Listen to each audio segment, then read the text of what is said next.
If I wanted to only find book results at OneSearch, I'm going to start with a basic search and then narrow it down in the results page. So here's my basic search for information literacy.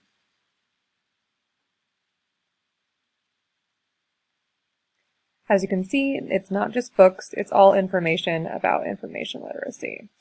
So the first thing I'll do is narrow down this. Right now it says San Jose State Collections, but I want it to be California State University Collections because I want to see what books are available at San Jose State and the CSU system. Then I'm going to make sure that it really is just books. Go down to Resource Type and click Books.